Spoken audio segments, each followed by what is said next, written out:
Oi, vou colocar um título aqui e esperar o irmão Cris e a irmã Edna entrarem.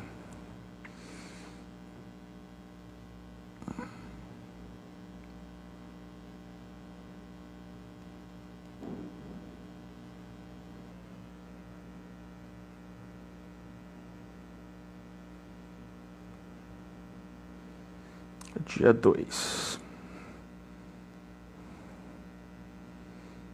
O irmão Cris, já aceitei. Deixa eu... Pin comment, ok. Irmã Edna, vou aceitá-la aqui. Olá, boa Oi. noite. Oi. Tudo bem? Tá me ouvindo aí? Tá ouvindo bem, tudo certo. Eu Tudo vou certo. chamar ela aqui, Tá ok. que ela tá aqui conosco. Eu sou ótimo com tecnologia.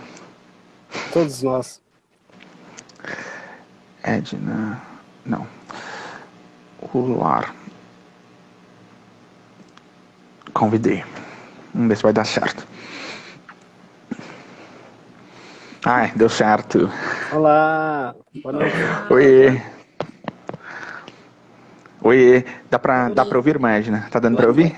Ótimo. Maravilha. Então, vamos começar hoje, né? Já vou introduzir aqui, para não perdermos tempo com tudo que a gente tem para dizer. Vamos começar aqui, então, hoje, o dia 2, né, do estudo do livro Nosso Lar. Já vamos direto ao ponto. Antes de nós começarmos, para nós nos acalmarmos aqui, né, para aumentarmos um pouquinho a vibração, a irmã Edna vai fazer uma breve oração para a gente. Tá certo. Vamos elevar o pensamento a Jesus, esquecer todas as vibrações que pesam aqui no nosso planeta, mas acionar as vibrações superiores e lembrar de Jesus no Monte das Oliveiras. Pai nosso que estás no céu, santificado seja o vosso nome, venha a nós ao vosso reino, seja feita a vossa vontade, assim na terra como nos céus. Pão nosso de cada dia nos dai hoje. Perdoais as nossas ofensas, assim como nós perdoamos a quem nos tem ofendido. Não nos deixeis cairmos em tentação, mas livrai-nos de todo mal, porque teu é o reino, o poder e a glória para sempre. Assim seja. Que Deus abençoe a todos nós. Maravilha. Então está iniciado o estudo de hoje. Vou fazer uma retomada rapidinha do capítulo anterior no qual nós paramos, que era o capítulo 13, só para explicar o contexto em que nós estamos posicionados aqui antes de seguir em frente na obra.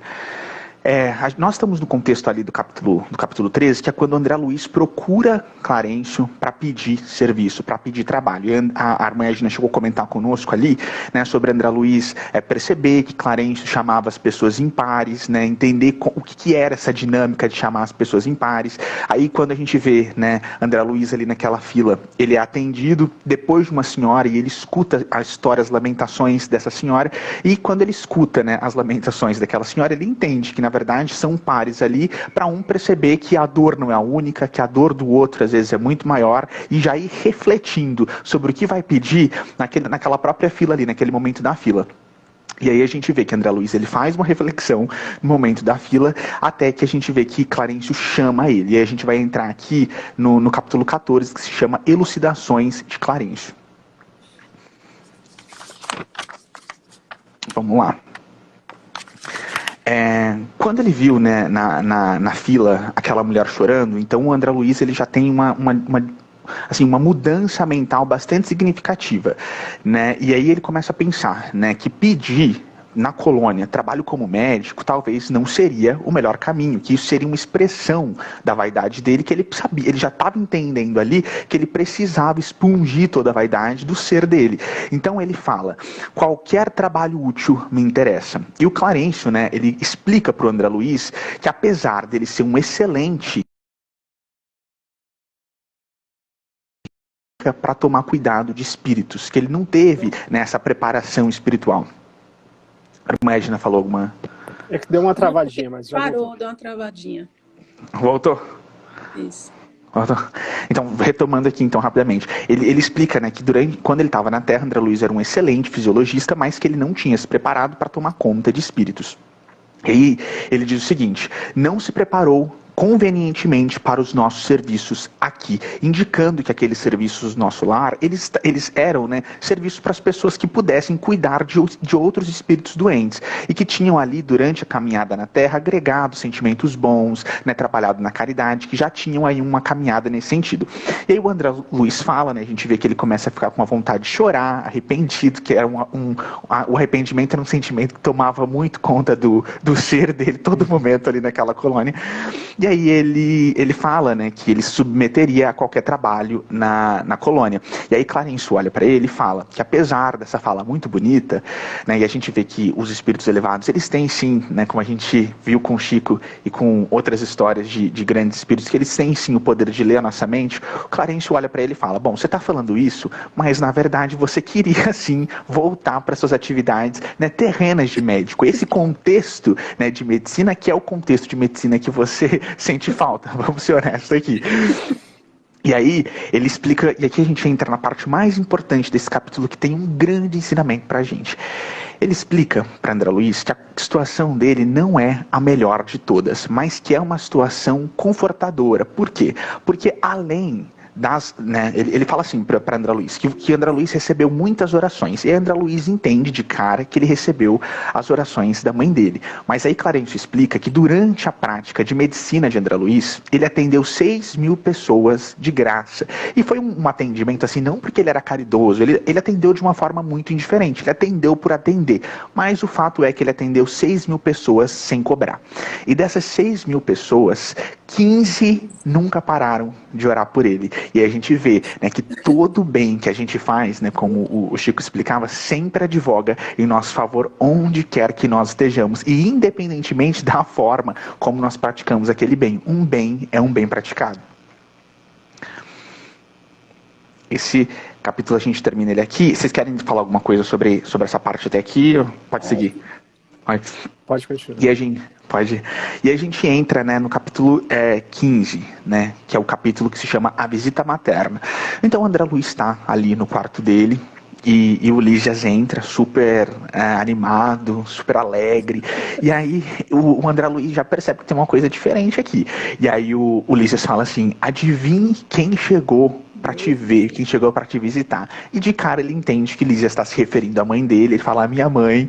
E aí sim, era a mãe dele, a mãe de André Luiz, que a gente já viu aí nos capítulos anteriores, que era um espírito que estava em outra esfera, né, de elevação. Ela era já um espírito que tinha galgado aí um mérito bem superior, já estava num outro nível superior. Ela desceu para visitar ele. E aí a gente vê, né, um grande encontro, muito emocionante, né, eles se abraçam ali, e ele começa a chorar imediatamente. Ela fala: meu filho, abraça ele, como aquela mãe, né, que a gente sabe que o amor de mãe, ele é o amor de mãe em qualquer lugar. E aí eles começam a ter uma conversa ali, e quando ela percebe que o André Luiz está se emocionando muito, ela fala: calma, não se emociona tanto, porque senão você vai acabar desvirtuando o sentimento, calma aí, não entra nesse desespero da emoção. E ela começa a explicar para ele que a saudade ela é muito benéfica, né, que o amor, que todos os sentimentos eles são maravilhosos, mas que a gente não pode descambar para um caminho de que acaba desvirtuando o sentimento. Então assim, sim, sinta saudade, sim, me ame, sim, aproveite esse reencontro, mas calma, não desespera, não fica muito desesperado. Aí eles entram ali, né, e aí ele tem uma reflexão muito interessante, o André Luiz, que ele fala assim: as mães, durante a Terra, elas não passam de escravas no conceito dos filhos. Então a gente percebe que ele faz uma grande reflexão, e ele entende ali, né, revendo a mãe dele no plano espiritual, que durante a Terra, ele, como a maioria dos filhos, não valorizou a mãe que tinha. E aí na espiritualidade começa a entender a profundidade desse amor. Ela ouviu as reclamações dele, e aí a gente tem uma coisa muito interessante, né, que no colo da mãe, né, com aquele amor ali, ele dá uma queda vibracional, e ele começa, né, a se sentir ali meio que um bebezão, e começa a reclamar para ela, né, vai reclamando. E aí ela fala, né, que se dependesse dela, ela colocaria ele num trono, mas que, né, aí na dinâmica da espiritualidade, quando nós não temos essas possibilidades materiais, o sentimento dela, apesar de ser esse, de elevá-lo, de levar ele, né, para a esfera superior, ela não tem essa possibilidade. O que ela pode ali é continuar trabalhando e principalmente nessa construção de novos sentimentos.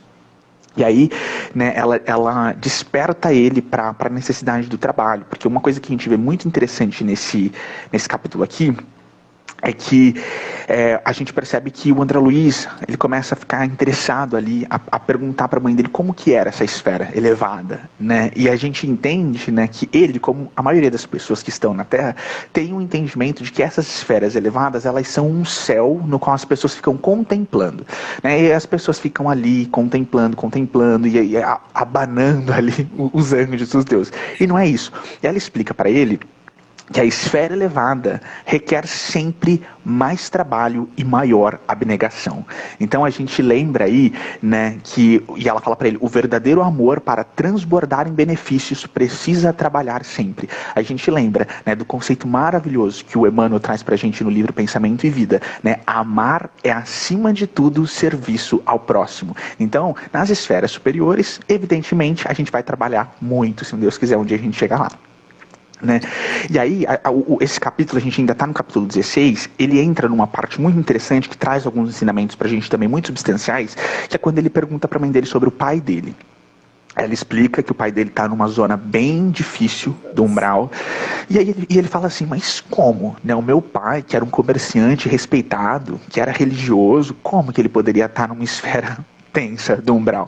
E ela explica para ele que apesar, né, dessa forma de religioso, na verdade o pai dele tinha muitas amantes ali, né, teve uma vida extraconjugal durante muito tempo, fez muitas promessas a essas amantes, e que duas dessas amantes, elas desencarnaram e ficaram esperando o pai de André Luiz para cobrar essa dívida. E aí elas arrastam ele para esse lugar do umbral, porque essas duas amantes que o pai de André Luiz teve, enquanto ele estava na Terra, eram mulheres que elas estavam ligadas a uma rede de espíritos mais inferiores que ainda se compraziam no mal.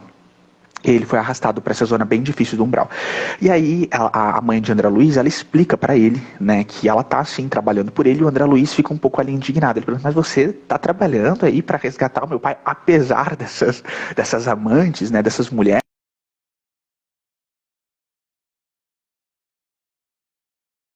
Elas assim, né, mas que ele deveria chamar irmãs doentes, né, ignorantes e infelizes, e ela explica para ele que elas também, né, eram espíritos que precisavam de amor, que precisavam de Jesus e que um dia também chegariam a ver a face de Deus, entender Deus, né, nesse sentido que a gente usa essa alegoria. Explica para ele esse amor abnegado, que na esfera que ela está já não vê mais essas coisas da traição e tem um perdão que é muito mais incondicional. E aí a gente passa para o capítulo 17. Vamos passar para o capítulo 17, não vai alongar muito. Vocês querem comentar alguma coisa até aqui? Pode seguir. Ótimo. Pode seguir, pode seguir. E aí a gente entra aqui, né, no capítulo... Só uma coisa aqui do capítulo 16 que eu acho que é interessante a gente destacar aqui.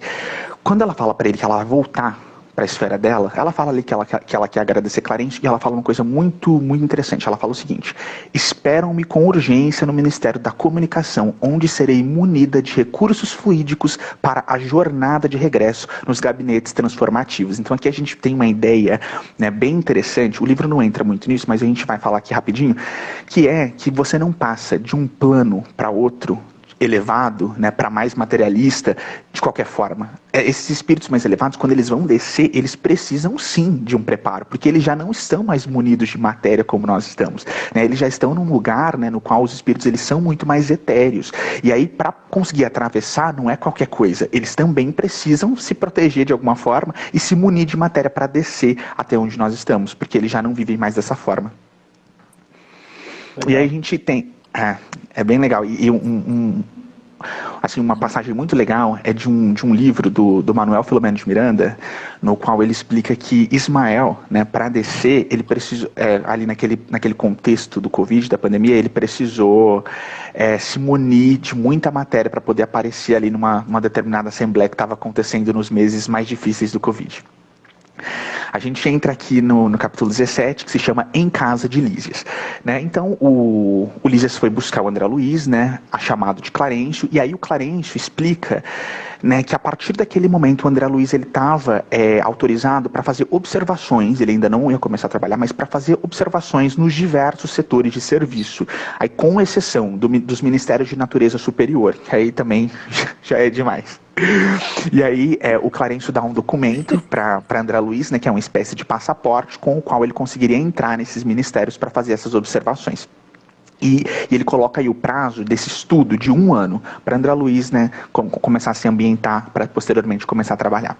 E ele disse para ele uma coisa muito interessante: instrua-se, meu caro, não perca tempo. O interstício das experiências carnais deve ser bem aproveitado. E a gente entende aqui, né, que foi uma coisa que a gente até comentou ontem. A gente tem às vezes, né, o entendimento errado de que a gente só evolui durante a experiência de encarnação. Isso não é verdade. Durante as experiências na erraticidade, o espírito continua evoluindo, continua, né, aprendendo aí, como diz Emmanuel, né, a caminho da luz. Sempre essa caminhada ela progride. Então, a gente vai até aqui passar para os dois a palavra. Maravilha. Realmente a gente não para, né?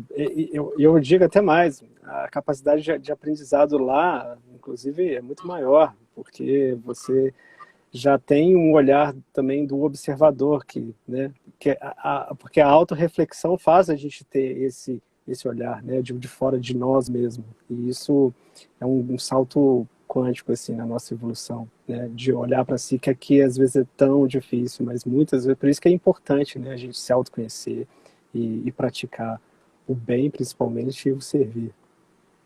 Ô, Cris, apesar de só aqui, quando reencarnamos, é que passamos por provas, não é? Para realmente verificar se esse aprendizado, né, essa evolução, ela foi cabível, mas lá nós não paramos, não é? De maneira alguma.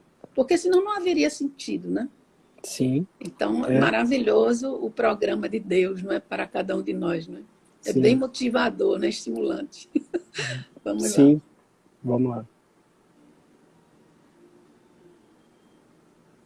Quem segue no capítulo 18? Eu esqueci. Eu. Foi mal. Cris, pensava que era eu. Então vamos lá, o capítulo 18 é muito interessante porque fala de coisas a quais a gente não presta atenção diariamente, né? Que é o amor, alimento das almas, que é o nome do capítulo.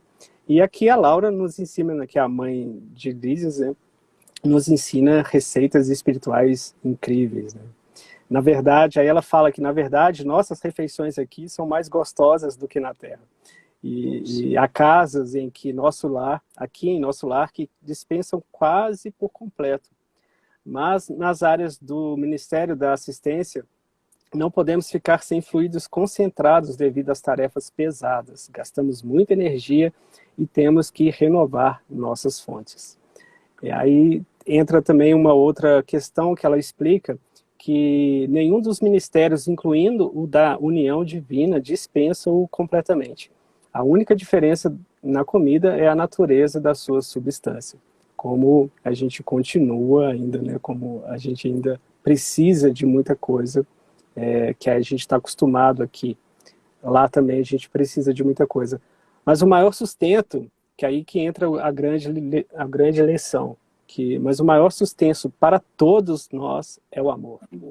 De vez em quando, no nosso lar, recebemos a visita de grandes delegações de instrutores que ensinam os princípios da nutrição espiritual. Todo o sistema nutricional nas diferentes esferas da vida é fundamentalmente baseado no amor. É o alimento principal. A alma se alimenta apenas de amor. Quanto mais ascendermos aos planos da criação, mais compreenderemos esta verdade. Aí ela pergunta, você não sabia que o amor divino é a mola mestra do universo? Né? Deus é amor. Nós, desencarnados, precisamos de substâncias suculentas e de forma fluida. E esse processo vai se sutilizando ao longo do tempo. O amor é o verdadeiro veículo da vida. Os espíritos dependem exclusivamente do amor. Ou seja, a receita é sempre o amor. E aí ela entra com uma lembrança de um ensinamento né, que ela pergunta, ela fala ao André, você não lembra da lição que diz amais uns aos outros? Mais do que caridade, Jesus também nos ensina a sustentar uns aos outros por meio da fraternidade, da simpatia, do amor. Maravilha. Um dia os encarnados entenderão essas palavras amáveis. O amor é puro alimento espiritual. Entre os casais mais espiritualizados, ternura, confiança, devoção mútua e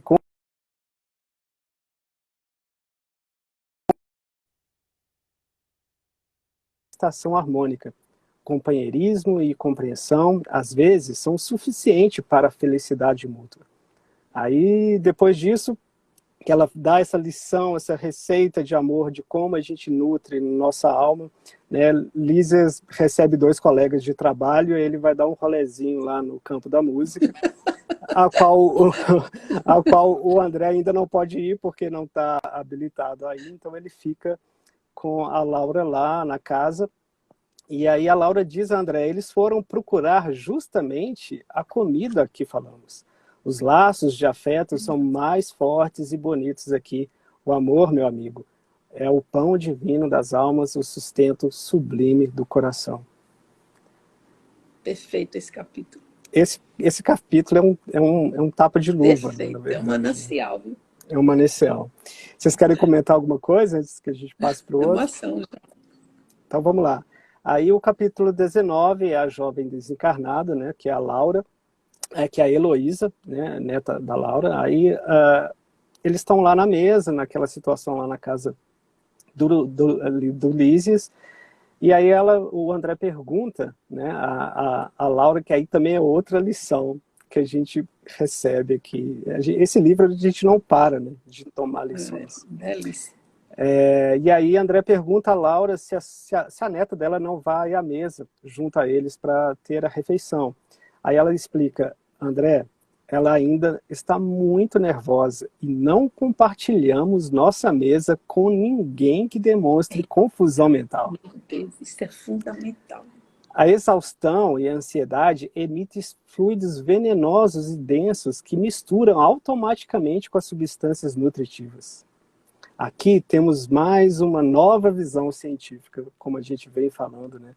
Como a emissão das nossas ondas mentais podem alterar e influenciar o nosso campo. Isso. Como a gente tem que aprender a usar essa ferramenta, a mente.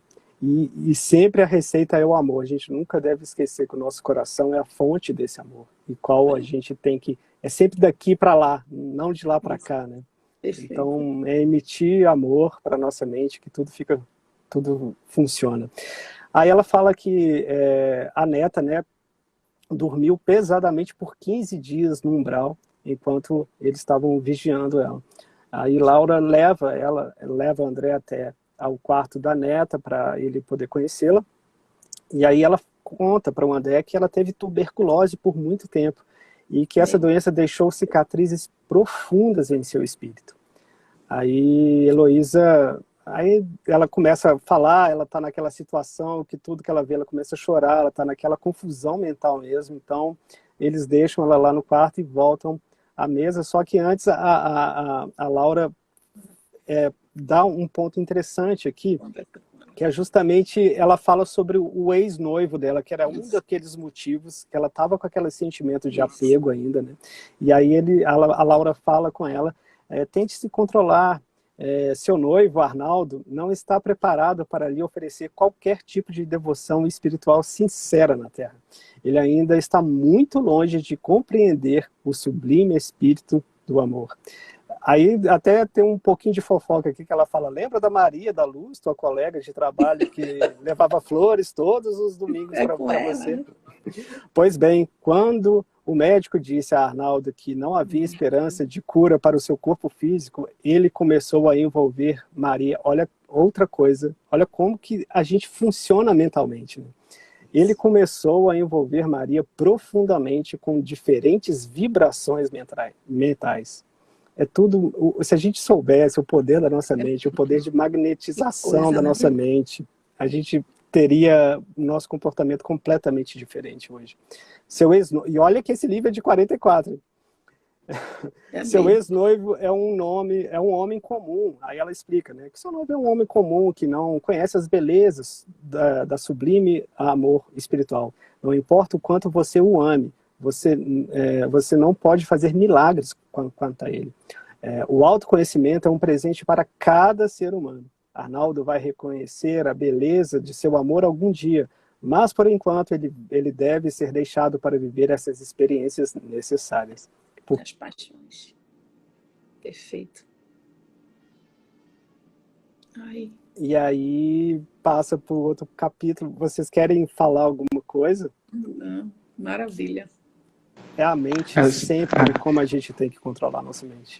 Trazendo um exemplo, o Chico, né, teve um momento ali que ele foi acometido pela tuberculose. E o Emmanuel, né, quando ele estava num estado ali, caindo na depressão, e aí o Emmanuel aparece para ele e explica para ele que se ele não mudasse a atitude mental, ele ia desencarnar. E Emmanuel ainda fala para ele, olha, você já tem algum mérito, você já conquistou algum trabalho, você já fez alguma coisa, só que não está na hora ainda. Se você chegar ao plano espiritual, sim, você vai ser bem recebido, você vai chegar como alguém que trabalhou já, mas sua missão está longe de estar concluída. E aí ele começa... Emmanuel leva ele para ver, né, alguns bairros mais pobres, explica para ele, né, a situação daquelas pessoas e o quanto ele precisa trabalhar por elas. O Chico começa a mudar a atitude mental dele e aí em poucas semanas ele está totalmente restaurado da tuberculose. Legal. Nossa, realmente é uma ferramenta a qual a gente deve aprender, né, a trabalhar com ela. E aí o outro capítulo, né, o capítulo 20, Noções de Lar, que é outro ensinamento também de comportamento mental também. Laura começa explicando a André que as almas femininas, isso é muito interessante, né, porque o poder feminino realmente é um poder muito grande. As almas femininas em nosso lar têm muitas obrigações que as preparam tanto para o retorno ao planeta quanto a ascensão às esferas superiores. Aí ela conta que, na verdade, sempre tentam, na Terra, imitar nossa instituição doméstica. Cheguei aqui com profundas ilusões. Aí ela vai explicando o processo que ela teve esse entendimento da feminilidade e da importância, né, do ser feminino também. Ela fala que chegou com profundas ilusões. Fui levada a ouvir um grande instrutor do Ministério da Elucidação. Naquele dia, uma nova linha de pensamento me fez refletir melhor. Primeiro, temos que aprender que o lar, mais do que uma casa, é um estado de espírito. Podemos comprar... Aí entra aquela frase que eu até falei ontem, né, porque isso toca a gente muito, porque a gente pode comprar uma casa, né, mas a gente nunca pode comprar um lar. O lar ele tem que ser construído, ele tem que ser constituído também, né, não só construído. Então, é um puro estado de espírito o nosso lar, literalmente o nosso lar. Aí ela conta que esse ministro ele tinha uma vertente muito matemática, então ele dá um esclarecimento para ela, né, faz uma analogia para que ela possa entender melhor. Então ele fala que nos ajuda a perceber que um lar pode ser comparado a duas linhas, as linhas de um ângulo reto no plano da evolução divina. A linha vertical representa os sentimentos femininos, trabalhando para criar inspirações de vida. A linha horizontal são sentimentos masculinos, trabalhando para alcançar um progresso comum. O lar é o ponto sagrado dessa convergência, onde as pessoas se encontram para se compreenderem melhor. É o templo onde devem se unir espiritualmente, e não só apenas fisicamente. Na Terra é difícil encontrar uma verdadeira instituição doméstica que se baseie na verdadeira harmonia, onde direitos e deveres são realmente compartilhados. Isso realmente eu acho que é o maior desafio. Mas temos que caminhar para isso e temos que colocar isso na nossa frente para a gente poder mudar nossas atitudes, nosso padrão mental. Isso. Aí ela fala que é óbvio que o ângulo divino está longe, ele continua falando, né, ainda, que é óbvio que o ângulo divino está longe de ser desenhado corretamente. As duas linhas divergentes se esforçam para formar o vértice sublime a fim de construir um novo degrau na grande escadaria da vida eterna. Realmente isso é uma lição assim, inenarrável. Aí André fala que ele fica admirado com esses conceitos. Nossa, esses conceitos abrem novos mundos, novos pensamentos, né? Ele fica realmente... E ainda fala aquela máxima, né? Ah, se soubéssemos disso na Terra, né? Como eu disse, né, tá aí desde 44 o livro. Por enquanto, poucos percebem que o lar é uma instituição divina e que devemos viver com todo o nosso coração e alma. No entanto, o amor morre quando perdem a comunhão e a alegria de conversar um com o outro. Não importa o quão unidos estejam seus corpos, suas mentes já se separaram e seguiram em direções opostas. Na atual fase evolutiva do planeta, a maioria das relações humanas são feitas por algemas. As almas femininas e masculinas têm sua própria mecânica para encontrar equilíbrio entre elas. Como um rio poderia sustentar, ela faz uma analogia muito legal aqui, que elucida muito, como um rio poderia se sustentar sem sua nascente, e como a água da nascente poderia fluir sem o leito do rio. Quando o Ministério da Assistência confia, a Laura explica, né, também essa mecânica feminina e esse poder também, né, quando o Ministério da Assistência confia crianças à minha casa, minhas horas de trabalho contabilizam o dobro, o que podem dar uma ideia da importância do serviço materno no plano terrestre. É muita coisa, né? É muito Lindo, ensinamento. São Muito... lições maravilhosas. Sim. Vocês querem comentar alguma coisa antes do próximo capítulo? Terapia esse capítulo. Terapia. É. Total. Total sessão de terapia. E aí o capítulo 21, na verdade, o capítulo chama Continuando a Conversa, na verdade é Continuando a Palestra, Isso. mas é Continuando a Conversa. É uma conversa. André perguntou, aí, né, André começa a se questionar a Laura, né, se aquela casa era deles mesmo, onde eles estavam. Aí a Laura responde que nossas aquisições são baseadas em nossas horas de trabalho. Na verdade, o bônus horas é nosso pagamento. Aí começa uma outra palestra, porque realmente é uma palestra. Podemos ter qualquer coisa aqui com esses bônus, através do nosso próprio esforço e devoção. No entanto, cada família espiritual pode ter apenas uma casa, nunca mais que uma. Meu marido adquiriu nossa casa aqui, ele veio para o plano espiritual antes de mim. Ficamos separados fisicamente por 8 anos, embora sempre estivéssemos unidos espiritualmente. Que lindo. Aí, quando cheguei, ficamos juntos nessa casa. É muito lindo.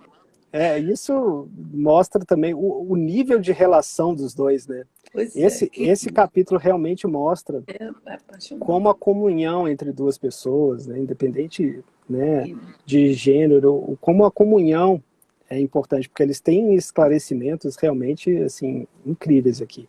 Aí ela fala que ela fica muito feliz, né, porque aí quando eu cheguei ficamos juntos nessa casa. Né, aí mais tarde, aí ela fala, mais tarde compreendi que a vida dura que tive na Terra é outro ensinamento. Olha só como a gente é cercado de escudos, às vezes, no nosso dia a dia, a gente não percebe. Mais tarde compreendi que a minha vida dura que tive na Terra me protegeu de muitas tentações perigosas e, portanto, não tive que passar pela indecisão e a angústia do umbral. Às vezes a gente reclama, né, do nosso trabalho, da confusão diariamente, né, daquele... né, vucu-vucu que dá numa quarta-feira à tarde, assim, mas às vezes está te focando a um caminho a qual você nem está agradecendo. Posso? Aí, pode falar, por favor.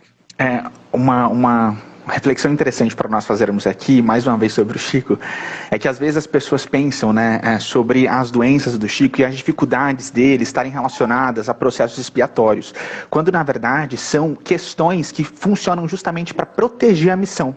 Não é um espírito missionário que tem uma missão gigantesca para desempenhar na Terra, às vezes ele precisa de certas dores para não desviar, para que esse trabalho que é tão importante, a gente está vendo aqui a importância de uma parte mínima dele, né, uma parte pequena aí de tantos livros. Aí a gente precisa sempre pensar, né, que muitas vezes essas dores elas não estão relacionadas a processos expiatórios, mas a proteção para que a gente chegue ao lugar a qual a gente precisa espiritualmente. Boa. E até também, posso falar? Lógico. E no caso, essas enfermidades, eu acredito dele também, serviu de lição para cada um de nós. Ele com a capacidade moral, não é? Um conhecimento, um amor ao próximo incondicional, a evolução, e com todas essas enfermidades. Por que isso? Né? Então, para mostrar que não existe diferença, que todos nós somos iguais, e que mesmo o Chico, ele tinha enfermidades e sabia se conduzir moralmente. Não era a enfermidade que impedia. Né? Eu acredito isso.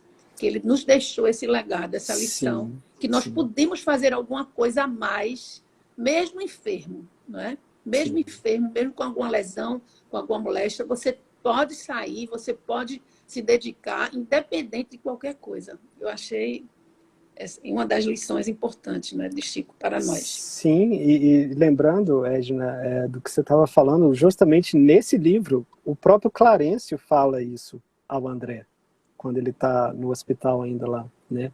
Que ele fala que a dor, né, é a grande evolução da alma. Então, é porque a gente não sabe lidar com a dor, né? E tem um ensinamento muito grande que a dor é inevitável, mas o sofrimento é opcional.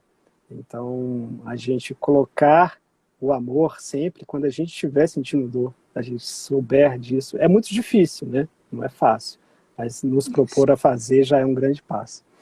E aí ela fala que, aí a Laura, retornando a conversa com o André, a Laura fala que reencontrar Ricardo e construir um novo amor aqui me fez sentir como se eu estivesse no paraíso.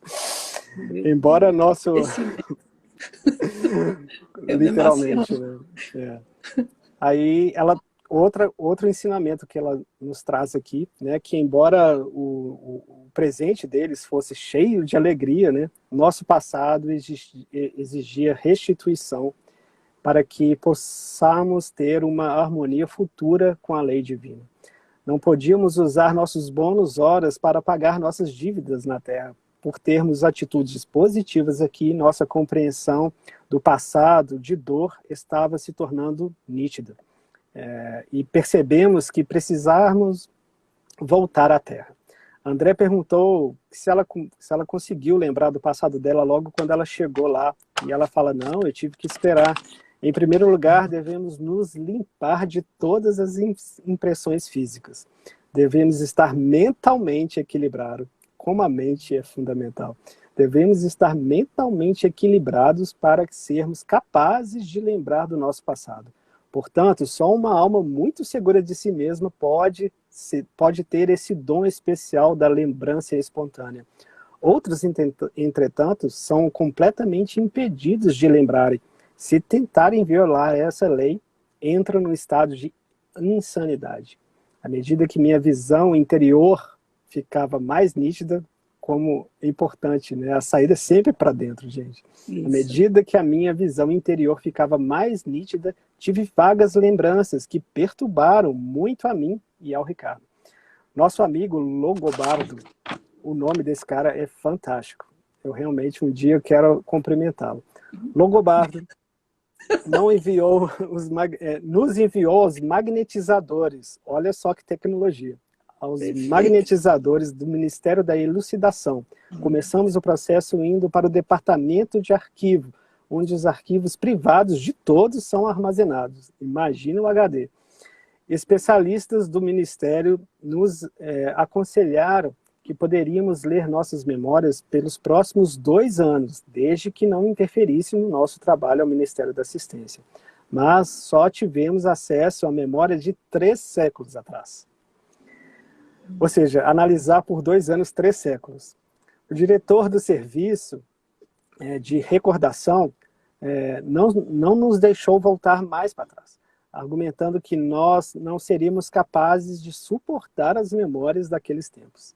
Para nossa grande surpresa, após um longo tempo de meditação em busca de iluminação, passamos por uma série de tratamentos psíquicos com o objetivo de penetrar nas partes emocionais das nossas memórias. Mesmo eles recordando, eles tiveram que fazer uma preparação emocional para lidar com aquelas lembranças. O espírito, que eram especialistas no assunto, aplicaram magnetismos em nossas mentes, elevando as energias latentes. Só então Ricardo e eu conseguimos lidar com esses 300 anos de memórias integrais. Assim aprendemos como nossas dívidas ainda eram pesadas na Terra. Observando esse nosso passado, concordamos em nos reencontrar nas esferas do planeta. Ricardo já foi há 3 anos. Eu irei em alguns dias. Estou apenas esperando a chegada da Teresa para deixar nossa família em cuidados dela. E ela estava com preocupação ainda, né? Ainda estava querendo deixar. Né? É uma lição, assim, né? De você ter a capacidade, né? E a humildade também de olhar para os seus próprios erros. Né, e falar assim, eu vou ter que consertar isso. Isso realmente é o mais difícil, né? Aqui já é difícil, né?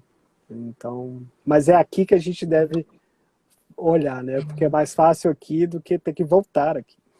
Então, o capítulo 22 é a lição do bônus hora, porque o André fica querendo saber, né? O próprio capítulo chama bônus hora. Essa é boa. E André perguntou, né, super curioso sobre o bônus horas, aí a Laura explica que bônus horas não é dinheiro, é uma espécie de uma ficha de serviço individual com valor aquisitivo. Todos no nosso lar recebem alimentação e vestimenta, nas proporções necessárias. Os ociosos recebem trajes comuns. Aí ela faz uma analogia para o André entender. Que os ociosos recebem trajes comuns, mas somente os trabalhadores devotos são capazes de personalizar e customizar suas roupas. Os espíritos ociosos ficam nos campos de repouso ou em complexos de tratamento. As almas que trabalham ganham bônus horas e desfrutam aí podem desfrutar da companhia de seus entes queridos e das áreas de entretenimento, como o Lízia estava indo lá para o rolezinho e o André não podia, porque ele não podia, não tinha bônus horas ainda. Devemos trabalhar pelo mesmo. Aí ela explica nessa parte a metodologia, né, do trabalho, que ela fala que devem trabalhar pelo menos 8 horas de serviços úteis por dia dentro das 24 horas. Por serem tantos programas de trabalho, o centro de governo permite àqueles que desejam cooperar mais, né, pelo bem comum, que trabalhem 4 horas extras por dia. Assim, muitos ganham bônus de até 72 horas por semana, sem contar os ganhos de serviço árduo, né, para os quais os bônus são duplicados e às vezes triplicados, que às vezes é como tentar ajudar o André lá, né, quando ele estava, só para lucidar o que é um trabalho árduo, é tentar acordar o André lá no umbral, né, por 8 anos. Esse é um trabalho árduo. O bônus por hora é um pagamento padrão para todos em nosso lar. Mas antes de mais nada, precisamos apagar algumas concepções terrenas das coisas. 70% dos profissionais da Terra não têm consideração pelos deveres morais de suas posições. Governos e empresas pagam profissionais que não cumprem suas obrigações e pagam trabalhadores comuns que simplesmente querem matar o tempo. Onde está, aí ela se questiona, né? Onde está o servir? Que é justamente aquilo que é o alimento da alma. O amor é servir. Onde está esse espírito de servir? Né? No entanto, todos eles pagarão por sua negligência. Aqui você faz, aqui você paga. Nosso lar nos dá uma nova... Porque, igual eu falei, né, ontem, que isso, na verdade, é uma visão sociocientífica desse comportamento de como as pessoas, né, têm que tentar enxergar o lado, né, de se autoconhecer, porque aí elas começam a trabalhar realmente. Porque uma das coisas que não nos ensinam nas escolas, né, é que emprego é fonte de renda e trabalho é fonte de vida. Né? E então, muitas vezes, o seu emprego pode patrocinar o seu trabalho, porque o seu trabalho é aquilo que você levanta e quer fazer. Né? É o amor que está dentro de você, é o sentimento de servir. Né? É como o escultor, se tirar, né, o esculpir dele, ele morre, a vida dele é trabalho. É o trabalho dele é a vida. Então, o trabalho é fonte de vida, e é isso que nosso lar nos demonstra nesse capítulo aqui. Como a gente tem que procurar o que a gente gosta de fazer, o que a gente ama fazer, né? E aí as coisas vão se encaixando, né? E aí ela continua falando, né, que os ganhos reais consistem em experiência, educação, enriquecimento por meio das bênçãos divinas e potencial de crescimento. E aí ela fala que também podemos que ela pode compartilhar, a gente pode compartilhar, né, os bônus horas com quem quisermos. Milhares e milhares de pessoas em nosso lar contam com a ajuda da amizade e da devoção fraterna. Quanto mais tempo de trabalho, mais intercessões podemos fazer. E aí também ela dá um outro exemplo, que é muito interessante, que ela fala que o próprio bônus horas, né, serve também para antecedermos, porque como a gente não pode passar os bônus horas para as outras pessoas, né, e ela vai precisar de vir aqui na Terra, isso é um esclarecimento muito interessante que eu achei. Que os bônus horas dela servirá para o auxílio dela aqui, para ela poder receber auxílio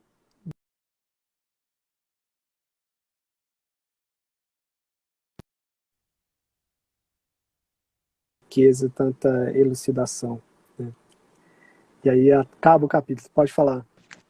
Antes da Irmã Edna começar, só trazer uma reflexão que nós trouxemos ontem, que a gente tem, né, aqui na década de 40, com o livro Nosso Lar, essa percepção maravilhosa do bônus horas, mas como nós dissemos ontem, há 2000 anos nós fomos avisados por Jesus sobre isso. Eu vou ler aqui uma parte do Evangelho de Lucas, no capítulo 12, no versículo 34. Vamos começar aqui no 33, só para elucidar.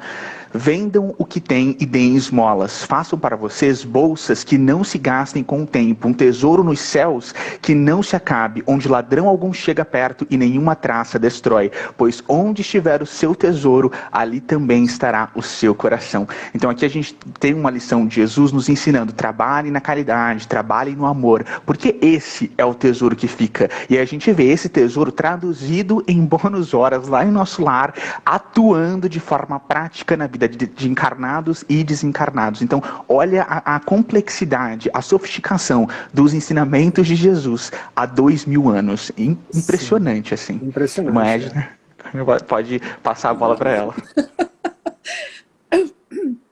Eu estava aqui observando que o capítulo, desde o capítulo 17, são 8 capítulos que fala só dentro da casa, a casa do Lísias, né? Com a Laura. São 8 capítulos para nós vermos a importância, né, dessa relação familiar. Demorou bastante, praticamente esses 8 capítulos, são até o capítulo 24, é só na casa de Lísias, como Dona Laura, e isso faz uma diferença, né? Sim. Para mostrar, né, todos nós como é que se deve relacionar com a família, como é que se deve se comportar com pessoas, essa autodisciplina, né? essa relação com o próximo, como é a vida após a morte, né? Numa colônia de transição como o nosso lar. Então, assim, eu prestei bastante atenção, porque 1939, né, a gente pontua bastante, e aqui nesse capítulo, Saber Ouvir, né, o capítulo 23, fala o seguinte: eu achei, todos os capítulos são lindos, mas esse eu me apaixonei, porque a Dona Laura começava a conversar com ele, foi quando o Lísias convidou a dar um passeio no jardim, e ele ficou encantado com as flores, com as rosas. Imagina, meus irmãos, a diferença, não é, das rosas no mundo espiritual, das flores, dos perfumes. Então, você já vai observando que o alimento daquele local ali é o pensamento, não é? É a construção de cada um, né? Essa disciplina, essa organização, esse pensamento diferenciado. Aí, quando eles voltam do passeio, e aí Lísias, ele toca, eu observei que ele toca, ele não liga, que é um aparelho antigo, né? Receptor, que é como uma televisão naquela época, 1939. E aí o André Luiz, né? Curioso, né? Pesquisador, nós vamos saber alguma notícia da Terra, alguma... Ele olhou, ele tem alguma coisa para dizer, né, do plano material, do plano físico. E aí o Lísias disse: não, nós não vamos saber nenhuma notícia, nós estamos aqui para fazer um trabalho espiritualizado, nossa relação com esse receptor é para ouvir notícias daqui do plano, fazer orações, pedidos de alguma... Então, manter a vibração mais sutil, né? Não é para nós termos notícias do pessoal da Terra, que eu achei interessante. Aí foi quando ele disse: mas vocês não têm condições de fazer isso? Isso não seria tão importante você saber até bem para você vibrar com o pessoal, né? Para as suas famílias. E ele disse, olha, será que traria algum benefício para cada um de nós? Vamos analisar. Aí ele parou, saiu de junto do receptor, e ele começou a falar sobre o princípio do nosso lar. Como era? Porque havia esse intercâmbio, havia esse procedimento onde as pessoas sabiam o que estava acontecendo, havia notícias dos seus familiares, dos entes queridos, e o que era que acontecia? Eles estavam mais ou menos numa estabilidade emocional, psíquica, mais ou menos com um certo equilíbrio, né? Se estudando a sua condição mental, né? Do seu pensamento, já estava conseguindo um alimento mais saudável psíquico. E aí, quando recebia essas notícias, você imagina saber que seu filho está passando por uma situação difícil, seu irmão, né, foi encarcerado, e aí ele fala como seria difícil para você? Será que você teria condições de manter a mesma estabilidade? E aí ele realmente conseguiu compreender, e foi quando ele falou que nesse momento não era somente uma pessoa, duas, mas 50 mil, milhões de pessoas ali, mantendo esse desequilíbrio, e o clima espiritual da colônia não estava bem. Foi quando o governador pediu para suspender e acabou com esse intercâmbio.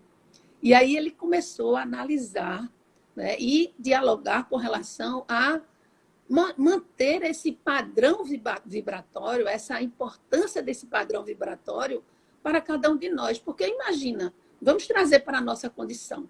Nós vamos desencarnar, né? Nós não sabemos qual é o dia. Então, quando chegarmos lá, será que nós estamos ainda apegados a essas situações na Terra, ao meu filho, ao meu irmão, ao meu pai, à minha mãe, não é? Ao meu carro, ao meu trabalho, enfim, a tudo que contém aqui no mundo material. E aí você vai chegar com a estabilidade, por isso que você praticamente quase nenhum vai diretamente para uma colônia como o nosso lar, uma colônia mais ou menos equilibrada, que tem um padrão. Você tem que passar por umas zonas umbralinas, os núcleos mais inferiores, porque você ainda está apegado, você se desequilibra. Você não mantém o padrão de equilíbrio. E aí, o que foi que aconteceu? Ele disse, então, não tem mais notícias nenhuma? Tem, mas para aqueles que já conseguiram uma certa maturidade de se resguardar, de manter o seu próprio padrão mental, emocional, e ter as condições até de ajudar, auxiliar, né, sem se envolver com o problema. Porque tem pessoas que não sabem, né? Se envolvem de uma certa maneira, que você adoece, o outro se adoece. E eu, né, me lembrei da nossa profissão, né, como psicóloga, e aí a gente passa 6 anos praticamente, né, fora os estágios, para aprender a manter esse padrão de equilíbrio, até mesmo para ajudar os pacientes. Eu achei isso fantástico, porque é uma terapia esse capítulo. E aí entra no outro capítulo, né, no capítulo 24, que é o impressionante apelo. E aí é quando, na realidade, ele se volta para esse aparelho, né, que é um aparelho, praticamente uma TV, e aí ele observa que existe um cidadão no gabinete de trabalho, à distância, dá para ouvir, porque estava ligado o receptor, e nesse momento ele emite mensagens, várias mensagens. E a primeira, quando ligou, era uma mensagem de um gabinete, né, número 2, aí fala que é de um núcleo chamado Moradia, onde eles pedem, no caso, o que estava atuando nesse trabalho, pedem para que toda a colônia, todos os núcleos circunvizinhos e todos aqueles que participavam ajudassem naquele momento, porque era 1939, que o planeta, praticamente, ali naqueles países da Europa, estavam precisando realmente de muita oração, de muita ajuda, e estava uma nuvem negra imensa por cima. Esses espíritos das zonas umbralinas estavam sendo atuados no sentido de estarem na mente de cada um, porque eles entravam na mente, existia uma simbiose entre mentes, entre eles estavam comandando, né, para haver crime, já havia tido na Ásia, e estava começando a haver uma batalha que era a Segunda Guerra Mundial. e aí pedindo encarecidamente a todos que cooperassem, todos que mantessem a paz, que o trabalho existia desde as zonas mais inferiores até a porta do nosso lar, que eles encarecidamente que fossem, né, se elegessem para cooperar no sentido de apaziguar aquela coisa que estava sendo terrível naquele momento, de muita criminalidade, de muita dor, de muito sangue. E foi quando o Lísias ficou muito triste, e aí ele dizem muita paz a todos, aí coloca uma música suave para acalmar o ambiente, né? E depois retoma. Eu achei fantástico esse capítulo, porque várias vezes ele solicita, e observem que a solicitação, por que há uma solicitação? Porque eles sabem que todos ali têm uma certa condição de ajudar nas orações, de ajudar na vibração, de mais de perto com aquelas colônias, mais perto da crosta terrestre, ajudar até naquelas mães que estavam perdendo seus filhos na guerra, né? Atuar na vibração. Me lembrei da pandemia, porque houve muito, não é? Uma falange foi convocada e todos vieram até a nós, né? Chegaram aqui para resgatar. Eu acredito que foi praticamente assim, para resgatar, né? Para abraçar aquelas crianças, aqueles jovens que iam para a guerra, não sabiam nem por que estava na guerra, né? Porque tinha sido comandado, tinha sido por nações que estavam ali se ferindo um ao outro, porque estavam ainda agitados, porque não tinha terminado praticamente nem as emoções da Primeira Guerra, e ainda continuavam com aquele ódio, com aquele egoísmo imperando o âmago dos seus seres. Cada um com aquela indo vencer.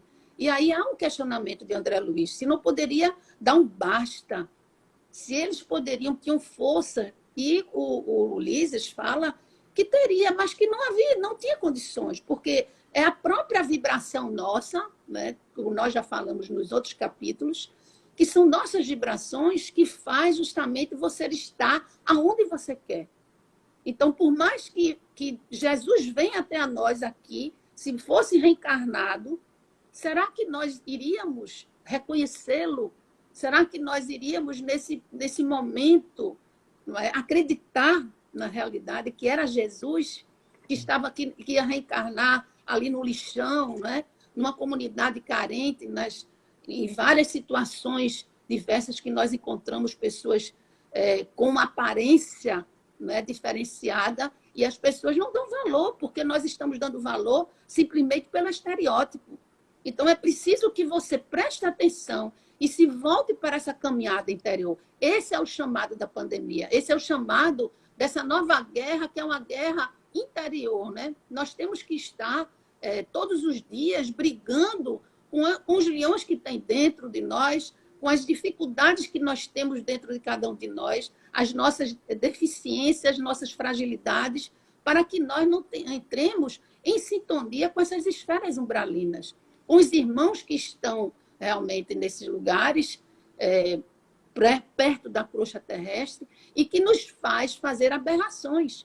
Por isso que Chico Xavier, voltamos a falar sobre o nosso referencial belíssimo, ele trabalhava incessantemente.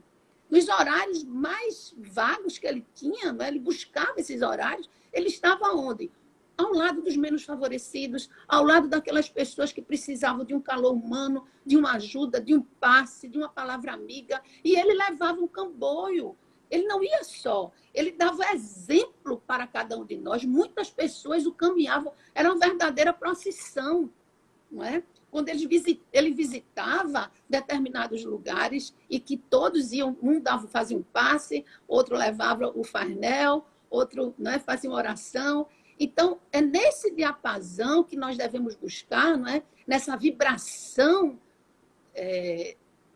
verídica que nós temos dentro de cada um de nós e que precisamos buscar para que não entremos novamente em desafios dessas guerras, porque tem vários conflitos que nós estamos vivendo.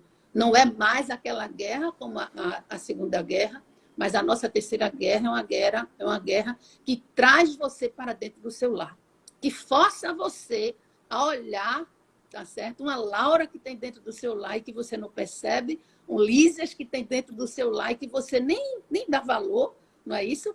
E uma jovem também desesperada pelo seu grande amor, porque ela quer, porque quer, do jeito que ela quer. Olha o egoísmo, né? Então, vamos passar para o 25º capítulo, que é Generosa ao... Diga, pois não, querido. Só que para a gente passar então para o próximo capítulo, para a gente continuar, a gente vai ter que fechar a live e abrir novamente para a gente poder salvar ela para repassá-la para alguns outros canais, tá? Já volto. Isso. Beijo.